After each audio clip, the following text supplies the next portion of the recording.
तो आज हम एक ऐसे सवाल का जवाब ढूंढने वाले हैं जो हम सबको कभी ना कभी परेशान करता ही है। आखिर भारत में जो एलपीजी सिलेंडर लेट आता है, उसके पीछे की असली वजह क्या है? क्या ये एक सोचा समझा घोटाला है या फिर बस एक बहुत बड़ी लॉजिस्टिक्स की चुनौती? चलिए मिलकर इस गुत्थी को सुलझाते हैं। ये वो परेशानी है जिसे हम सब ने कभी ना कभी झेला है। गैस बुक की और फिर शुरू होता है हफ्तों का लंबा इंतजार। ये सिर्फ एक छोटी मोटी दिक्कत नहीं है, नहीं, ये एक बहुत बड़ा सवाल खड़ा करता है कि आखिर इस पूरे सिस्टम में गड़बड़ है तो है कहाँ। अब देखिए, इस देरी को लेकर ना दो बिल्कुल अलग अलग थ्योरियां चलती हैं। एक तरफ तो शक है कि भाई ये पूरा का पूरा एक घोटाला है, मतलब डीलर्स जानबूझकर सिलेंडर रोक लेते हैं ताकि उसे ब्लैक मार्केट में ऊंचे दाम पर बेच सकें। और दूसरी तरफ है सरकारी कहानी, जो कहती है कि ये सब लॉजिस्टिक्स की दिक्कत है, मतलब सप्लाई चेन इतनी बड़ी और उलझी हुई है कि देरी तो होगी ही। लेकिन जैसा कि अक्सर होता है, सच्चाई शायद इन दोनों कहानियों के बीच में कहीं है। मामला ना तो इतना सीधा है कि इसे सिर्फ घोटाला कह दें, और ना ही इतना आसान कि सिर्फ लॉजिस्टिक्स की मजबूरी मान लें। तो फिर असली वजह है क्या? चलिए आज इसी की तह तक चलते हैं और पता लगाते हैं। तो सबसे पहले बात करते हैं उस थियरी की जिस पर सबसे ज्यादा शक जाता है, यानी घोटाले की थियरी। क्या सच में इस देरी के पीछे किसी का फायदा छिपा है? देखिए, आरोप भी कोई एक दो नहीं है, कई तरह के हैं। जैसे कि घरेलू सिलेंडर से गैस निकालकर कमर्शियल सिलेंडर में भर देना, या फिर सब्सिडी वाला सिलेंडर सीधे किसी रेस्टोरेंट या दुकान को ज्यादा कीमत पर बेच देना। अरे यहां तक कि सब्सिडी लिस्ट में फर्जी नाम डाल दिए जाते हैं जो असल में होते ही नहीं हैं। और इन सब का नतीजा, बाजार में जानबूझकर कमी पैदा की जाती है, जिससे कीमतें अपने आप बढ़ जाती हैं। और ये सिर्फ कोई हवा हवाई बातें नहीं है। एक आम इंसान की ये बात सुनिए, जो इस पूरी फ्रस्ट्रेशन को सामने रखती है। जरा सोचिए, जब घर के लिए तो सिलेंडर मिल नहीं रहा, लेकिन वही सिलेंडर गली के नुक्कड़ वाले रेस्टोरेंट को दोगुने दाम पर बिकता हुआ दिख जाए, तो भाई शक तो हो गई, है ना? तो ठीक है, ये तो मानना पड़ेगा कि भ्रष्टाचार और कालाबाजारी जैसी दिक्कतें तो हैं, ये असली समस्याएं हैं। लेकिन बड़ा सवाल ये है कि क्या सिर्फ यही एक वजह है? क्या पूरे देश में जो देरी हो रही है उसे सिर्फ इस एक चीज से समझाया जा सकता है? शायद नहीं। तो चलिए अब कहानी के दूसरे पहलू को देखते हैं, और ये है लॉजिस्टिक्स का वो विशाल जाल। एक ऐसा सिस्टम जो सच कहूं तो अपनी क्षमता से कहीं ज्यादा खिंच चुका है, बिल्कुल अपनी लिमिट पर काम कर रहा है। जरा इस आंकड़े पर गौर कीजिए, 31.5 करोड़। भारत में इतने 31.5 करोड़ से ज्यादा एक्टिव एलपीजी कनेक्शंस है। अब सोचिए, इतनी बड़ी संख्या का मतलब है कि हर रोज कितने बड़े लेवल पर सिलेंडरों की डिमांड होती होगी, और इतनी बड़ी मांग को पूरा करना अपने आप में ही एक पहाड़ जैसी चुनौती है। और यहाँ एक बहुत ही दिलचस्प बात सामने आती है।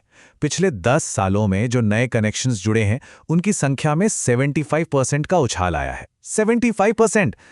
लेकिन सिलेंडर भरने की जो क्षमता है, मतलब बॉटलिंग प्लांट्स की जो कैपेसिटी है, वो सिर्फ 30% बढ़ी है। ये जो इतना बड़ा गैप है ना, ये साफ साफ दिखाता है कि हमारा इंफ्रास्ट्रक्चर डिमांड के सामने कितना पीछे छूट गया है।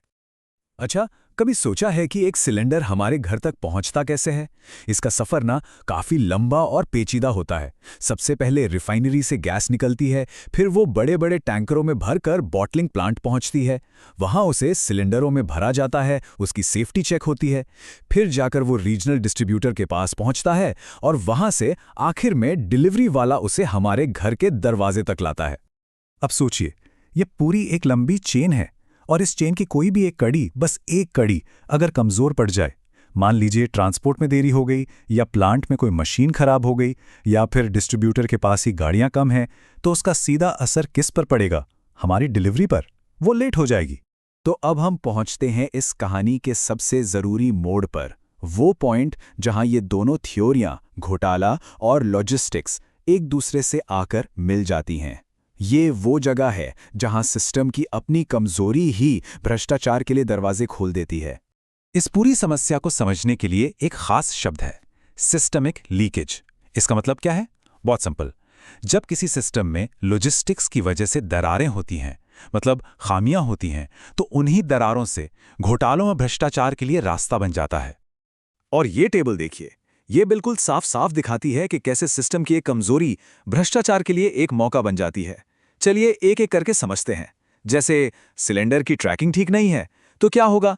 कोई भी आसानी से गैस निकाल सकता है या कागज पर फर्जी डिलीवरी दिखा सकता है। ट्रांसपोर्ट सिस्टम धीमा है तो डीलर्स किसी इलाके में जानबूझकर कमी पैदा कर सकते हैं ताकि कालाबाजारी कर सकें। रिकॉर्ड्स अगर हाथ से मेंटेन हो रहे हैं तो डिलीवरी के नंबर बढ़ा चढ़ाकर दिखाना कितना आसान है। और जब डिस्ट्रीब्यूटर पर काम का बोझ बहुत ज्यादा होता है तो वो उन गैरकानूनी सेल्स को पहले निपटाते हैं जिनमें मार्जिन ज्यादा हो। मतलब सिस्टम की हर एक कमी असल में भ्रष्टाचार के लिए एक खुला दरवाजा है। तो असली बात यह नहीं है कि हमें घोटाला या लॉजिस्टिक्स में से किसी एक को चुनना है, नहीं। सच्चाई तो ये है कि लॉजिस्टिक्स की ये जो कमियां हैं, यही वो अंधेरा पैदा करती हैं जहां घोटालों को पनपने का मौका मिलता है। तो असली वजह क्या निकली? एक दुष्चक्र, एक विशियस साइकिल, एक ऐसा चक्र जो एक बार शुरू हो जाए तो बस घूमता रहता है और समस्या को और भी बड़ा और भी गहरा बनाता चला जाता है। तो इस पूरी बातचीत से जो बड़ी बातें समझ में आती वो क्या हैं? पहली बात, हमारी डिमांड सप्लाई से बहुत बहुत आगे निकल चुकी है। दूसरी बात, इस भारी दबाव की वजह से सिस्टम में लगातार देर होती है। तीसरी और सबसे जरूरी, यही देरी भ्रष्टाचार के लिए एक पर्दे की तरह काम करती है, उसे छुपा लेती है। और चौथी बात, ये सब मिलकर एक दुष्चक्र बना देते हैं। सिस्टम की अक्षमता भ्रष्टाचार को मौका देती है और फिर वही भ्रष्टाचार सिस्टम को और ज्यादा अक्षम बना देता है। और जैसा कि एक पब्लिक पॉलिसी एनालिस्ट ने बहुत सही कहा है, आप भ्रष्टाचार को तब तक खत्म नहीं कर सकते जब तक आप सप्लाई चेन की बुनियादी कमजोरियों को ठीक नहीं करते।